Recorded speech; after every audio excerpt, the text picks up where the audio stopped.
maana yeye ako na kazi tayari. Iko watu ambao wanangojea waambiwe tokeni twende tukaandamane. There are people who are ready. So mtu Rigathi asijidanganye. Are you trying to suggest watu wengine wakikufa ni sawa?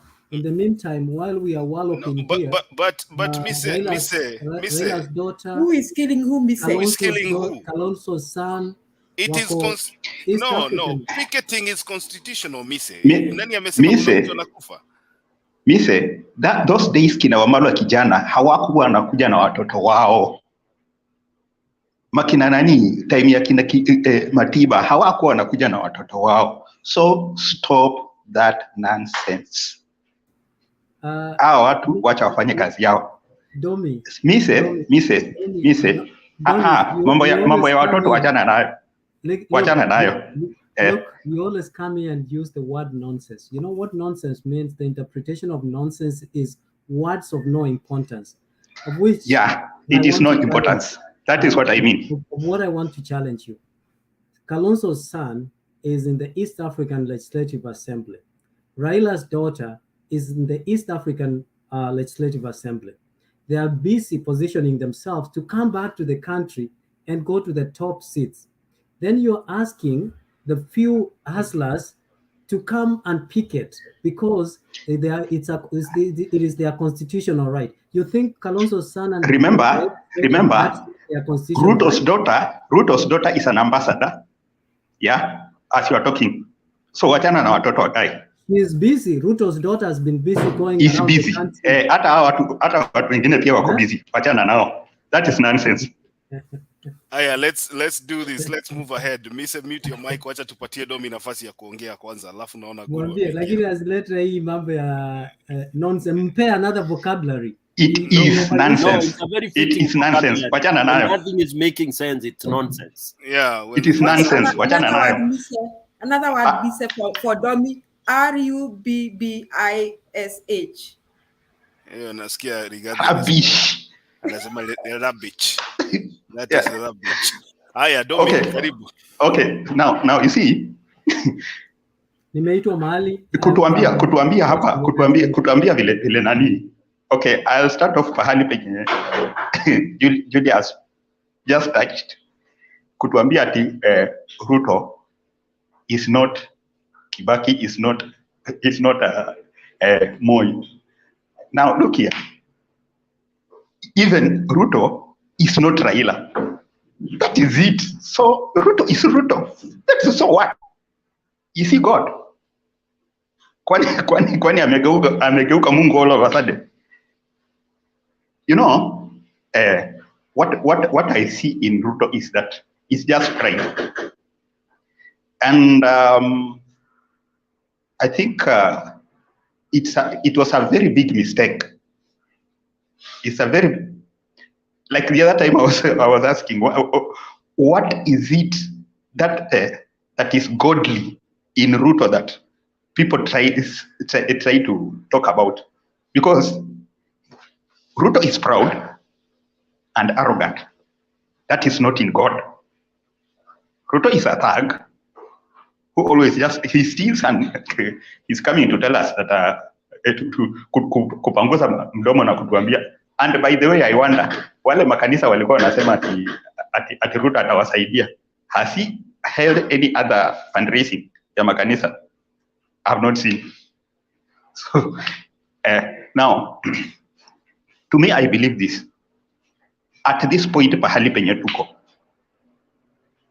I'll take an example of, I think a good number of us, you know driving.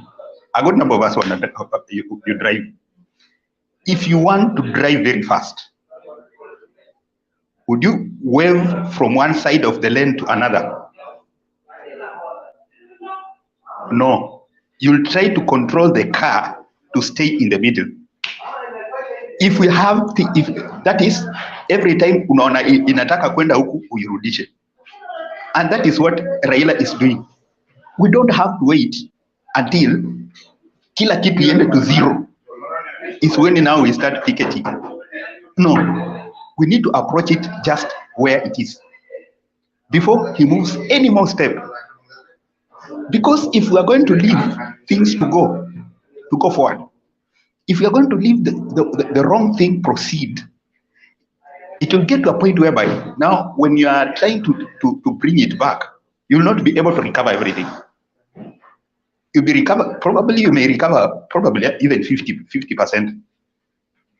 But the precedence would have already been set. It has to come to a clear statement. You know, we normally make a statement. It must just be a good statement to the rulership that they are not, Kenya is not their personal property. Kenya is not their personal property. Ili watupeleke vile wanataka. I don't know, Mrs. Sijua ameenda wapi. I'm just trying to imagine. Mtu anakuletea, okay, they were doubting vile watainua maisha ya Wakenya. Now, mtu mwenye alikuwa anafanya kazi, akilipwa 500 every day. Okay, he may not do it every day, tuseme hata kama hao watu wa kazi mtaani walikuwa wanafanya probably 1 month, alafu mwezi mwingine ikose, but you are getting 500 in a day. Now somebody is reducing it to giving you 500 shillings yenye ulikuwa unapata per day, and is giving you as a one-off thing for you to start a business. Sasa okay, tutauza mayai wote, nani atanunua kwa mwingine? You know, it's just simple logic. If anything, what is ailing Kenyan business people? It is not capital. What is ailing Kenyan business is purchasing power of a common man. If that common man has money, even without giving that mama mboga a loan, he can get the loan from the bank. He can borrow from the friend 500 shillings utakopa kwa mwenzako, because you know that in the evening those vegetables you are going to sell because people are there to buy. Now what, there is not enough employment. Everybody is becoming a seller of vegetables. Watu wenye walikuwa na area yenye watu walikuwa nauza probably 5 people, they are not 20 people selling the same vegetables. You are giving them 500, I don't know to do what, 500 to increase the stock, and you are not giving the you are not giving the livelihood of that same the people around to buy those vegetables. My friend, the 500 kama maloni zenye Kenya Women ilikuwa inapatia wamama hawakuweza kulipa. Now you are giving them pesa yenye bado ni pesa yao, and you are charging a profit and interest kwa pesa yetu. Really? Interest? This is the money that Kenyans have paid tax. After paying tax, you want to charge them interest on their money. Why? That's total noise. Imagine this mama mboga every day getting out of her house. That little that she has, trying to, whatever she's going to buy. By the way, I realize that hizi mboga kwa nini gunia moja, getting just one bag of it is in thousands, and you are giving this mama mboga 500 afanye nini? As I was saying before, machine ya kunyoa nywele is 3,000, and you're giving this person 500. Atanunulia nini? Okay, I think the problem here is Kenyans, we refused to think. We just refused to think. And this is something that sense is supposed to be driven into some people. Watu wajue kuwa at least even if kuna watu wenye wamekataa kufikiria, there are some people who can think and can see ahead. Tunaenda wapi? These are things that are supposed to be resisted from the word go. Trying to present injustice in the using the institutions. Unapeleka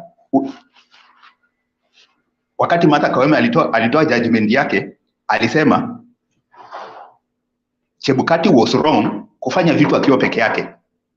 Instead of the parliament condemning Chebukati, it's condemning the four wenye hakuna pahali judgment iliwapoint kwa wana makosa. Really? Are we really being okay?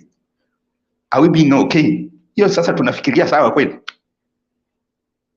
And just to finish off, I want to give an example ya vile watu wa UDA wanafikiria.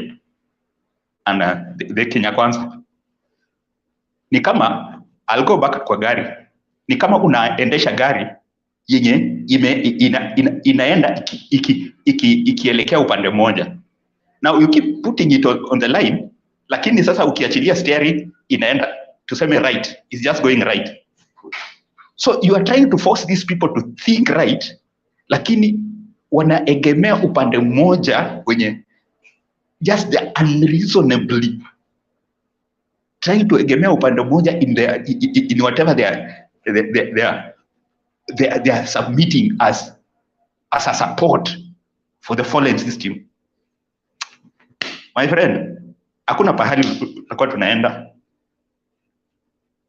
Mise and your group, tafadhali, let us be Kenyans. Let us just be Kenyans. Please. Haya, asante Domi. Hata mimi najiuliza kabla niende kwa Guru. Hawa wajamaa walisema wanaleta fertilizer. Sasa kama ulikuwa unaleta fertilizer, mbegu ya GMO ni ya kazi gani? So, I mean, you look at the priorities, because na suspect kama ulikuwa unajua utaletea fertilizer watu, basi ungepanda mbegu ya kienyeji. You don't need GMO kupanda GMO alafu ongezea fertilizer juu. But that is your government and it's still promising more fertilizer to come. Guru, karibu, naona umeamka na ukasema uingie hapa kwanza. Asante sana. Julia, you are not coming for Christmas. First, umechotewa na nani na Ruto? Well, ukishachukua kamia yako 5, si unaenda unachukua kanyama. Hiyo pesa inatosha kununua mashakura. Shakura. In fact, that's the attitude. Unaona, hata kama mimi natukasirikia, Kenyans will just take that money and they will not pay. That's a nice thing. The only danger mwenye atalipa pesa yake itapotea na serikali. Lakini ukweli ni hiyo.